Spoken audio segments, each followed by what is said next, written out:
ماہ رمضان میں ایک انتہائی برکت اور فضیلت والی رات آتی ہے جسے شب قدر کہا جاتا ہے۔ یہ قدر والی رات 1000 مہینوں سے بہتر ہے۔ اس رات میں ہمارے لیے کئی اسرار رکھے گئے ہیں۔ آخر اس رات کی اتنی فضیلت کیوں ہے اور اس بہد و بھری رات کی نشانیاں کیا ہیں؟ یوں تو ایک باعمل صاحب ایمان کا ہر دن عید کا دن اور ہر رات شب قدر ہے۔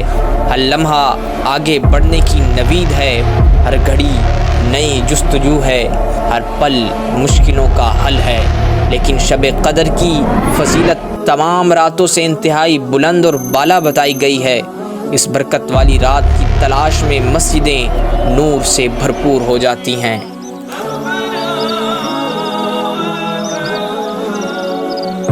قرآن کریم کے عظیم الفاظ لبوں سے اٹھ کر فضاؤں میں تیرنے لگتے ہیں۔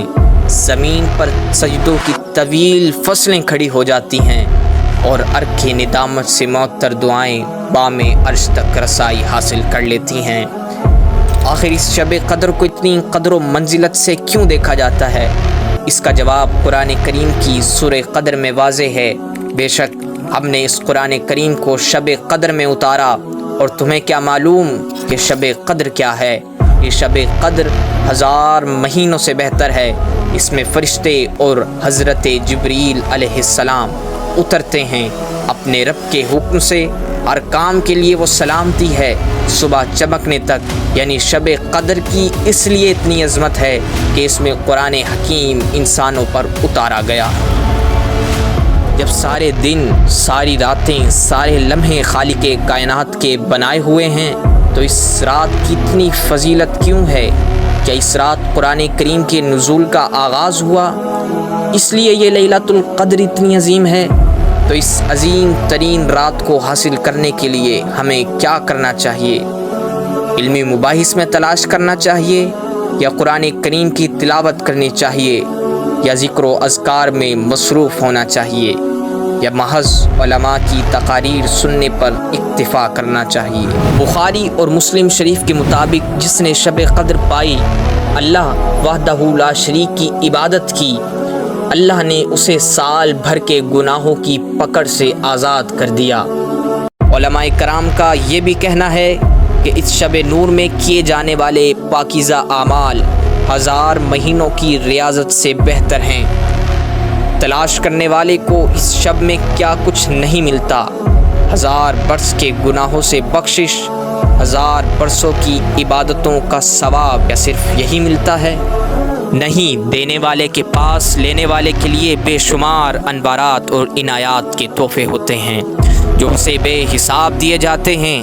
یہ بھید و بھرے انوارات کیا ہیں جو ساری زندگی ہم پر نچھاور کیے جاتے ہیں؟ شب قدر کی رات کو اللہ کے فرشتے اور بالخصوص حضرت جبریل علیہ السلام ایک جماعت کے ساتھ اترتے ہیں۔ اترنے کے بعد اللہ کی پوری دھرتی کے اوپر سفر کرتے ہیں، گھومتے ہیں اور ایسے بندوں کو تلاش کرتے ہیں جو اس رات اللہ کا ذکر کر رہا ہوتا ہے، چاہے وہ حالت قیام ہو یا رکوع اور سجود کی حالت ہو یا وہ تلاوت قرآن کی صورت ہو۔ وہ ملائکہ ان کے پاس جاتے ہیں اور جو لوگ اللہ کا ذکر کر رہے ہوتے ہیں ان سے جا کر مصافحہ فرماتے ہیں۔ حضور صلی اللہ علیہ وسلم یہاں تک فرماتے ہیں کہ اس کی نشانی یہ ہوگی کہ جب اللہ کے بندے سے اللہ کے ملائکہ مصافحہ کرتے ہیں تو اس کی آنکھوں سے آنسو جاری ہونا شروع ہو جاتے ہیں۔ یہ اس بات کی نشانی ہوتی ہے کہ اللہ کے ملائکہ اس سے مصافحہ کرنے اور اللہ رب العزت اس کی عبادت کو اپنی بارگاہ میں قبول فرما رہا ہے۔ حدیث شریف کے اندر شب قدر کے حوالے سے مختلف اقوال موجود ہیں۔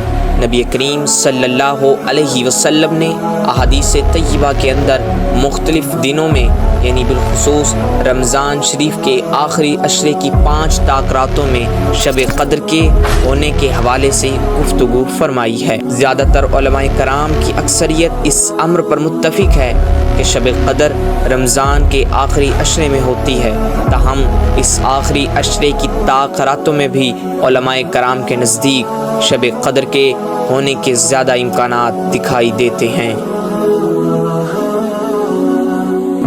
27ویں شب کو ہمارے کوچے کوچے اور گلی گلی ایک عجب سما ہوتا ہے۔ کیا بچے، کیا جوان اور کیا بڑے بوڑھے سبھی مساجد کی جانب امڑے چلے آتے ہیں۔ نوافل کی ادائیگی میں مصروف نمازی اپنے رب العزت کے سامنے عاجزی اور انکساری سے پنگلے جاتے ہیں۔ کہیں تسبیحات کا ورد ہوتا ہے تو کہیں دعا اور استغفار کا حلقہ بلند ہوتا نظر آتا ہے۔ کوئی تنہائی میں کسی کونے میں بیٹھا خالق کائنات سے راز و نیاز میں مصروف دکھائی دیتا ہے تو کوئی قرآن کریم کی رقت انگیز تلاوت میں مشغول نظر آتا ہے۔ الغرض ہر طرف ایک الگ ہی روح پرور منظر ہمارا استقبال کرتا ہے۔ ہمارا یہاں یہ سوال ہے کہ ہم نے شب قدر کی ساری رونقیں 27ویں شب سے ہی کیوں وابستہ کر لی ہیں؟ کیا قرآن و حدیث میں 27ویں شب کے شب قدر ہونے کی واضح دلیل موجود ہے؟ اب ہم آتے ہیں اس سوال کی طرف کہ شب قدر کی نشانیاں کیا ہیں؟ وہ کون سے سراغ ہیں جو ہمیں بتاتے ہیں کہ آج کی شب ہی شب قدر ہے؟ کہیں کہا جاتا ہے کہ اس رات فرشتوں کا نزول ہوتا ہے تو ہر طرف کی پرنور فضائیں بتا دیتی ہیں کہ آج ہی شب قدر ہے۔ کہیں کہا جاتا ہے کہ شب قدر والی صبح انتہائی مدھم اور نرم ٹھنڈی ہوتی ہے اور سورج کی شعاؤں میں بھی تمازنت نہیں ہوتی۔ اسی طرح کہیں کوئی اسلاف کے تجربات کی روشنی میں دیکھ کر شب قدر کے اندازے لگاتا دکھائی دیتا ہے تو کہیں کوئی ذاتی کشف سے شب قدر کی کھوج میں مصروف نظر آتا ہے۔ شب قدر کی نشانیوں کے بارے میں بے شمار آراء سامنے آتے ہیں، لیکن وہ حتمی نشانی کیا ہے جسے ہم دیکھ کر مطمئن ہو جائیں کہ یہی شب قدر کی رات ہے؟ حدیث شریف میں آتا ہے، ایک تو رات میں اہل ذکر کا رونا اور دوسری صبح کا ٹھنڈا ہونا۔ جب یہ دو نشانیاں پائی جائیں تو بزرگان دین فرماتے ہیں کہ احادیث طیبہ میں یہ اشارہ موجود ہے کہ وہ رات شب قدر کی رات ہے۔ لیکن انسان ابھی تک یقین کی منزل پر نہیں پہنچ پایا ہے۔ اللہ رب العزت نے خود شب قدر کے اسرار واضح کرنے کے لیے اس بات کو معمے کے طور پر ہی پیش کیا ہے، وما ادراک ما لیلۃ القدر، اور تمہیں کیا ادراک شب قدر کیا ہے؟